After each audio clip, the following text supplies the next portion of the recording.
ওং গং গণেশায় নমঃ। শ্রী শ্রী গণেশজি হলেন দেবী পার্বতী এবং দেবাদিদেব মহাদেবের পুত্র। তিনি হলেন বিঘ্ননাশক, মহাশক্তিশালী এবং সুখ সমৃদ্ধির দেবতা।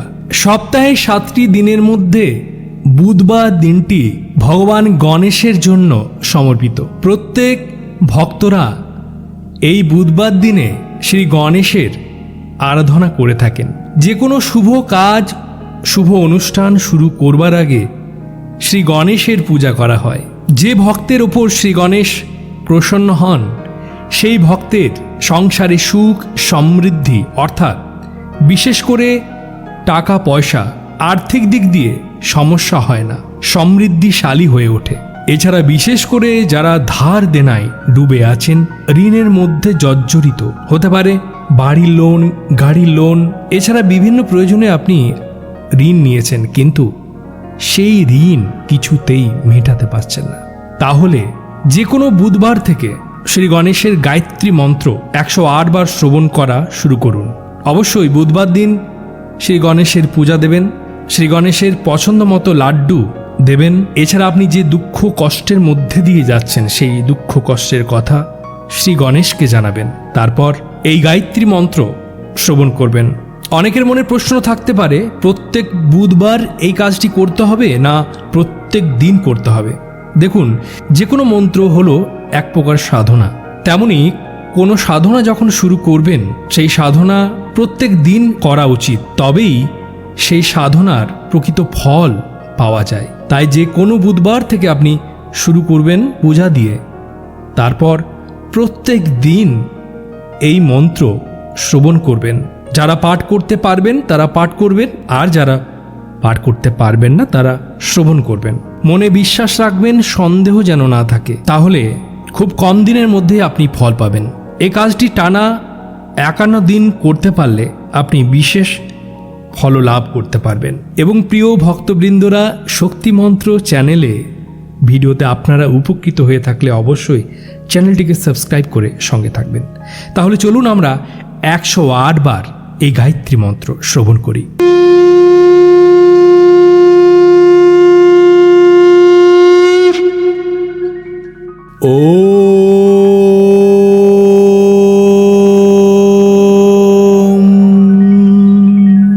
ओम एकदन्ताय विद्महे वक्रतुण्डाय धीमहि तन्नो बुद्धि प्रचोदयात्।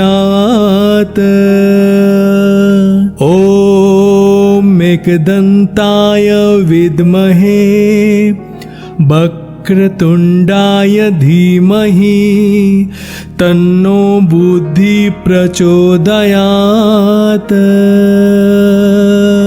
ओम एकदन्ताय विद्महे वक्रतुण्डाय धीमहि तन्नो बुद्धि प्रचोदयात्। ओम एकदन्ताय विद्महे वक्रतुण्डाय धीमहि तन्नो बुद्धि प्रचोदयात्।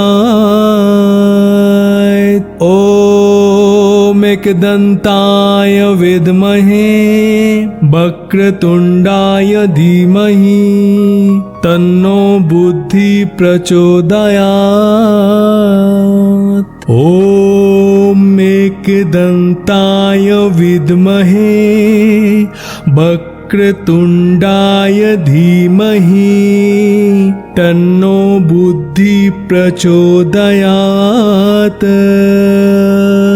ओम एकदन्ताय विद्महे वक्रतुण्डाय धीमहि तन्नो बुद्धि प्रचोदयात्।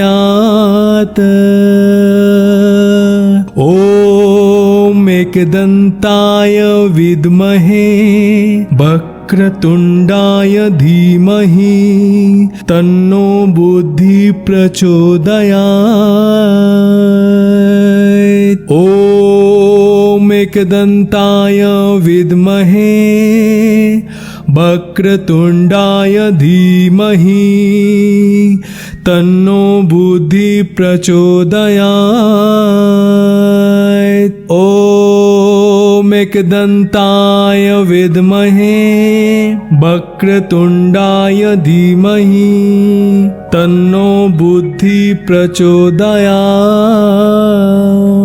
ॐ एकदन्ताय विद्महे वक्रतुण्डाय धीमहि तन्नो बुद्धि प्रचोदयात्।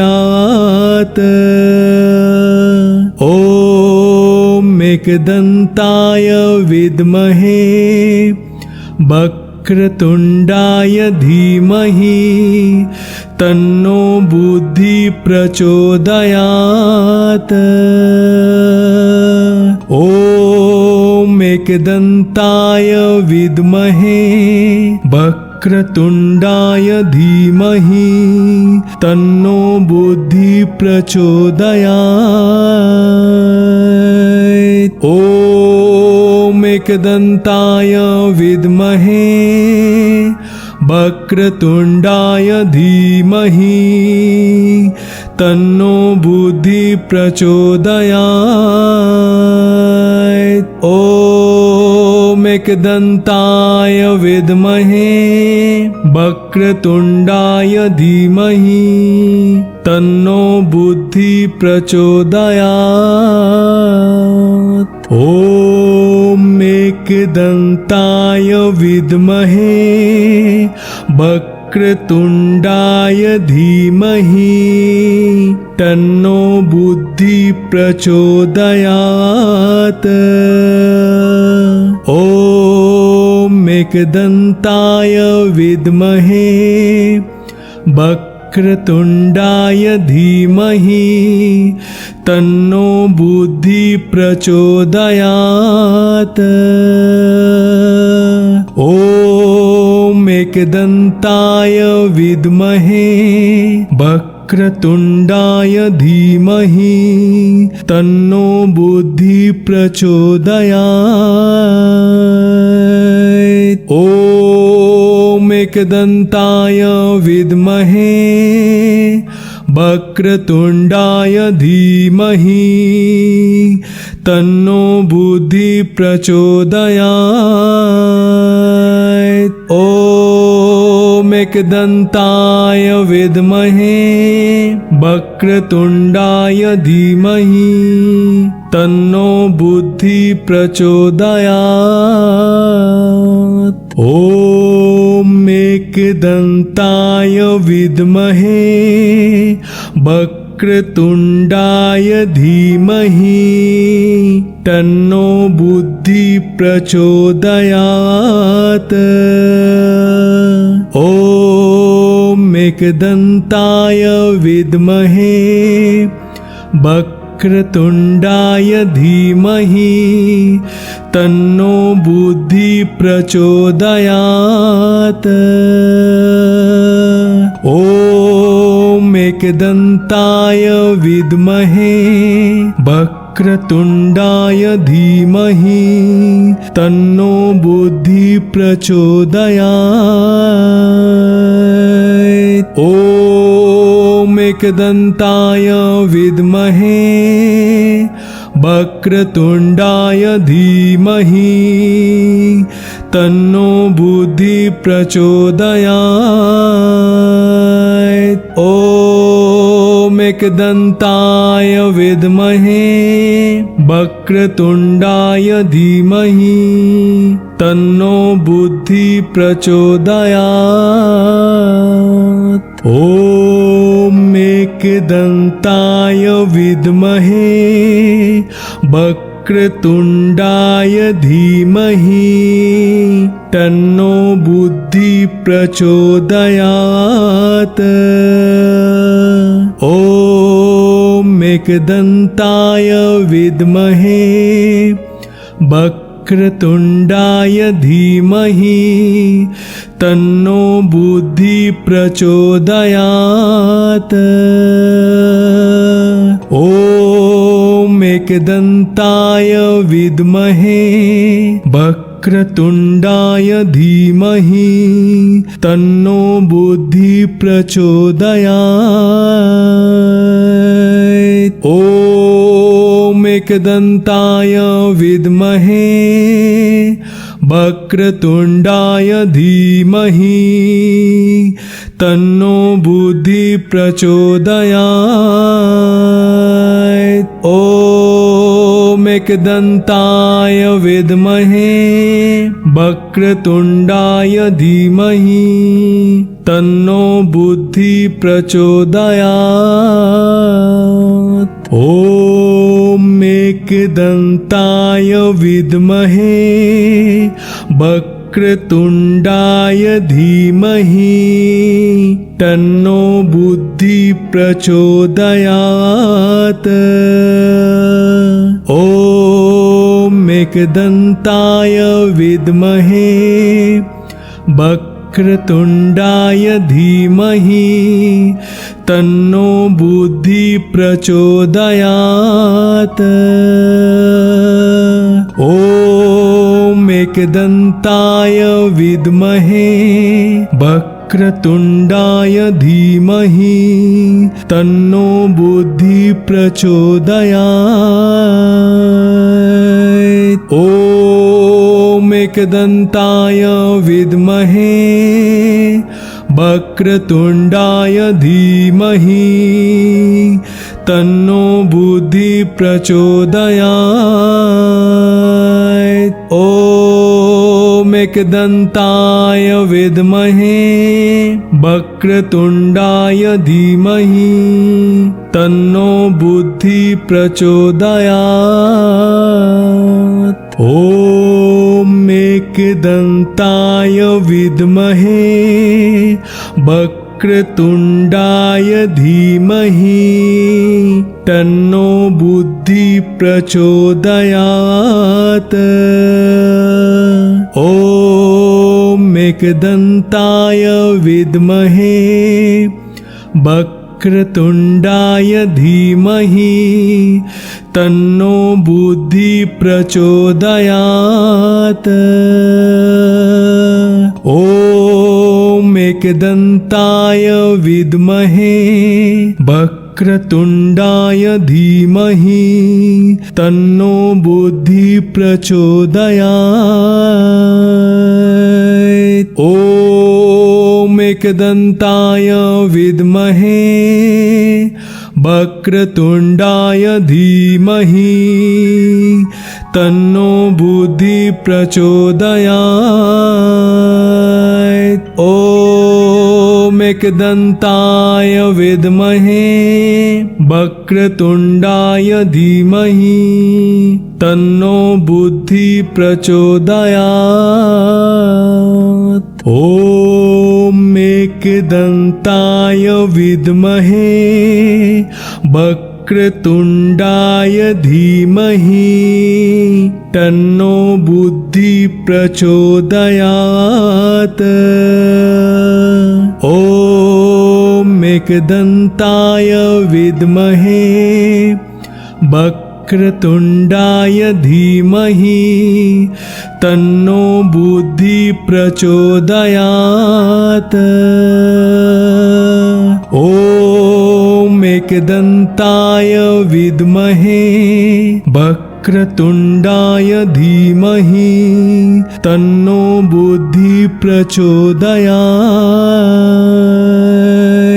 ॐ एकदन्ताय विद्महे वक्रतुण्डाय धीमहि तन्नो बुद्धि प्रचोदयात्। ॐ एकदन्ताय विद्महे वक्रतुण्डाय धीमहि तन्नो बुद्धि प्रचोदयात्। ॐ एकदन्ताय विद्महे वक्रतुण्डाय धीमहि तन्नो बुद्धि प्रचोदयात्।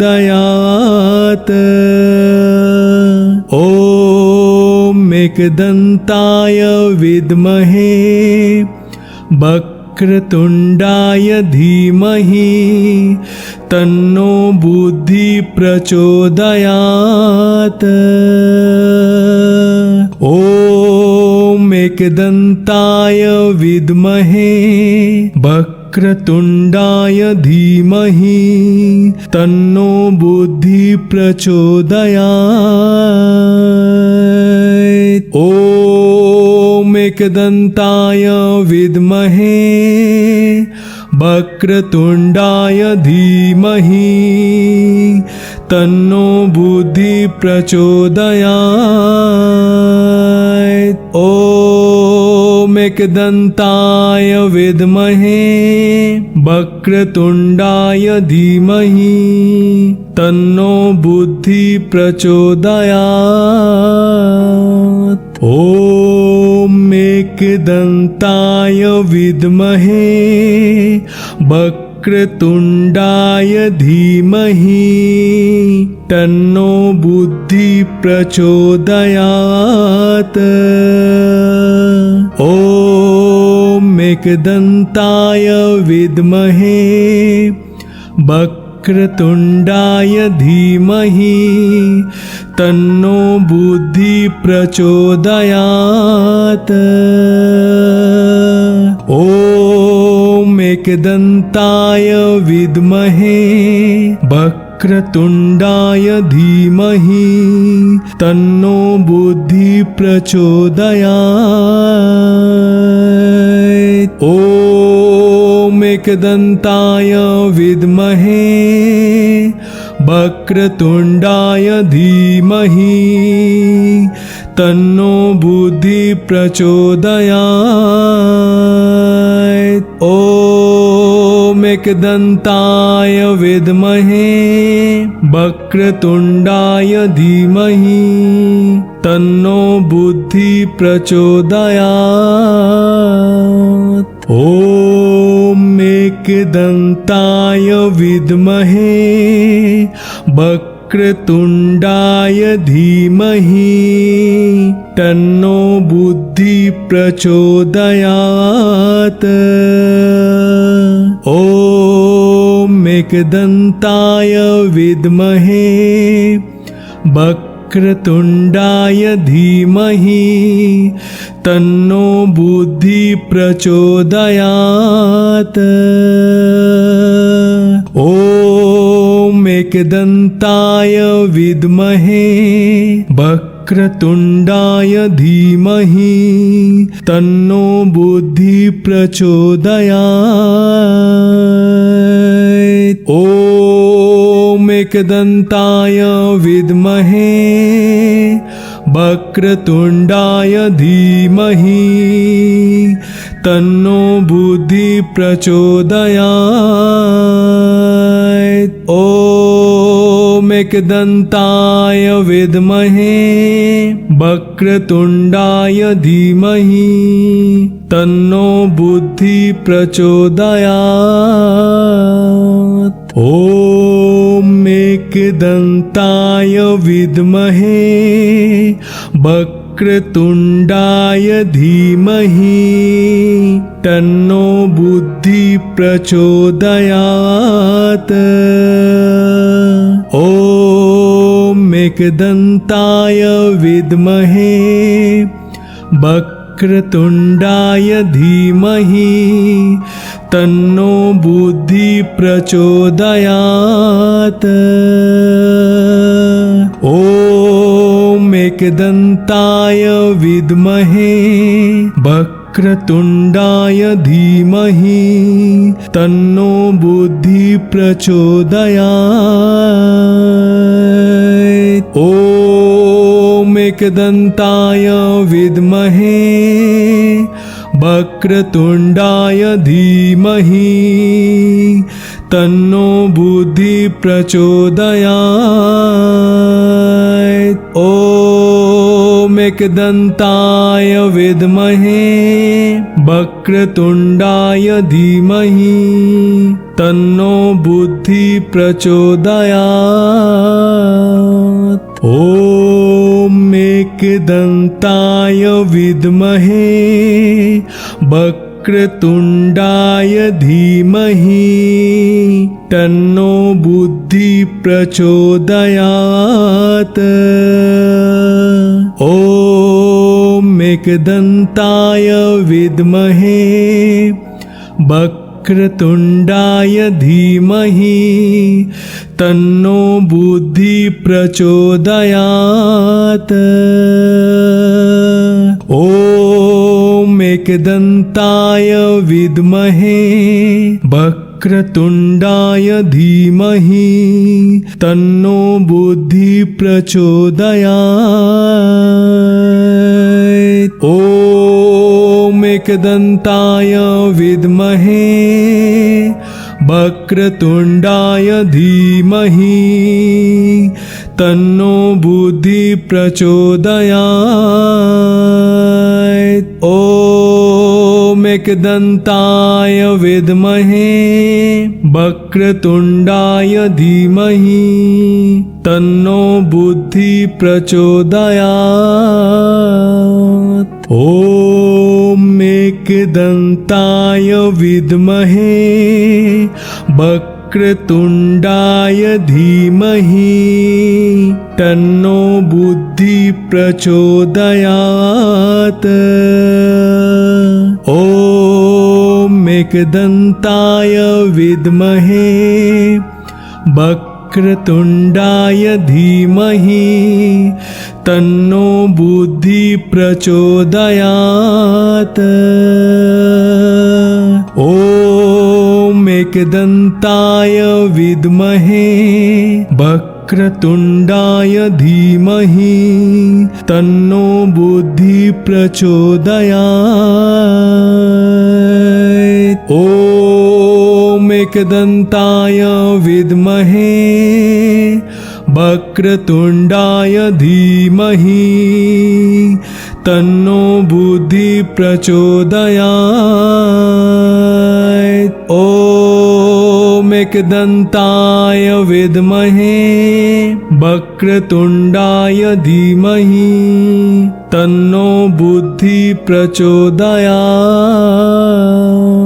ॐ एकदन्ताय विद्महे वक्रतुण्डाय धीमहि तन्नो बुद्धि प्रचोदयात्। ॐ एकदन्ताय विद्महे वक्रतुण्डाय धीमहि तन्नो बुद्धि प्रचोदयात्। ॐ एकदन्ताय विद्महे वक्रतुण्डाय धीमहि तन्नो बुद्धि प्रचोदयात्। ॐ एकदन्ताय विद्महे वक्रतुण्डाय धीमहि तन्नो बुद्धि प्रचोदयात्। ॐ एकदन्ताय विद्महे वक्रतुण्डाय धीमहि तन्नो बुद्धि प्रचोदयात्।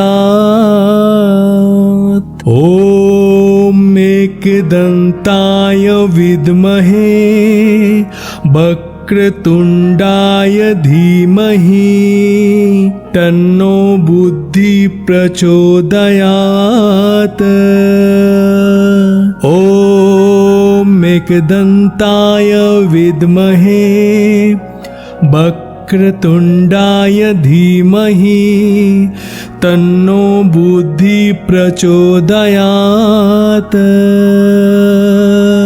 ॐ एकदन्ताय विद्महे वक्रतुण्डाय धीमहि तन्नो बुद्धि प्रचोदयात्। ॐ एकदन्ताय विद्महे वक्रतुण्डाय धीमहि तन्नो बुद्धि प्रचोदयात्। ॐ एकदन्ताय विद्महे वक्रतुण्डाय धीमहि तन्नो बुद्धि प्रचोदयात्। ॐ एकदन्ताय विद्महे वक्रतुण्डाय धीमहि तन्नो बुद्धि प्रचोदयात्। ॐ एकदन्ताय विद्महे वक्रतुण्डाय धीमहि तन्नो बुद्धि प्रचोदयात्। ॐ एकदन्ताय विद्महे वक्रतुण्डाय धीमहि तन्नो बुद्धि प्रचोदयात्। ॐ एकदन्ताय विद्महे वक्रतुण्डाय धीमहि तन्नो बुद्धि प्रचोदयात्। ॐ एकदन्ताय विद्महे वक्रतुण्डाय धीमहि तन्नो बुद्धि प्रचोदयात्। ॐ एकदन्ताय विद्महे वक्रतुण्डाय धीमहि तन्नो बुद्धि प्रचोदयात्। ॐ एकदन्ताय विद्महे वक्रतुण्डाय धीमहि तन्नो बुद्धि प्रचोदयात्। ॐ एकदन्ताय विद्महे वक्रतुण्डाय धीमहि तन्नो बुद्धि प्रचोदयात्। ॐ एकदन्ताय विद्महे वक्रतुण्डाय धीमहि तन्नो बुद्धि प्रचोदयात्। ॐ एकदन्ताय विद्महे वक्रतुण्डाय धीमहि तन्नो बुद्धि प्रचोदयात्। ॐ एकदन्ताय विद्महे वक्रतुण्डाय धीमहि तन्नो बुद्धि प्रचोदयात्। ॐ एकदन्ताय विद्महे वक्रतुण्डाय धीमहि तन्नो बुद्धि प्रचोदयात्। ॐ एकदन्ताय विद्महे वक्रतुण्डाय धीमहि तन्नो बुद्धि प्रचोदयात्।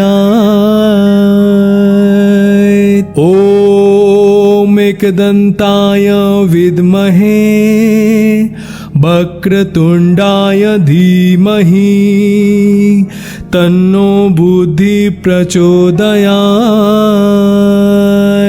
ॐ एकदन्ताय विद्महे वक्रतुण्डाय धीमहि तन्नो बुद्धि प्रचोदयात्। ॐ एकदन्ताय विद्महे वक्रतुण्डाय धीमहि तन्नो बुद्धि प्रचोदयात्। ॐ एकदन्ताय विद्महे वक्रतुण्डाय धीमहि तन्नो बुद्धि प्रचोदयात्। ॐ एकदन्ताय विद्महे वक्रतुण्डाय धीमहि तन्नो बुद्धि प्रचोदयात्। ॐ एकदन्ताय विद्महे वक्रतुण्डाय धीमहि तन्नो बुद्धि प्रचोदयात्। ॐ एकदन्ताय विद्महे वक्रतुण्डाय धीमहि तन्नो बुद्धि प्रचोदयात्। ॐ एकदन्ताय विद्महे वक्रतुण्डाय धीमहि तन्नो बुद्धि प्रचोदयात्। ॐ एकदन्ताय विद्महे वक्रतुण्डाय धीमहि तन्नो बुद्धि प्रचोदयात्। ॐ एकदन्ताय विद्महे वक्रतुण्डाय धीमहि तन्नो बुद्धि प्रचोदयात्।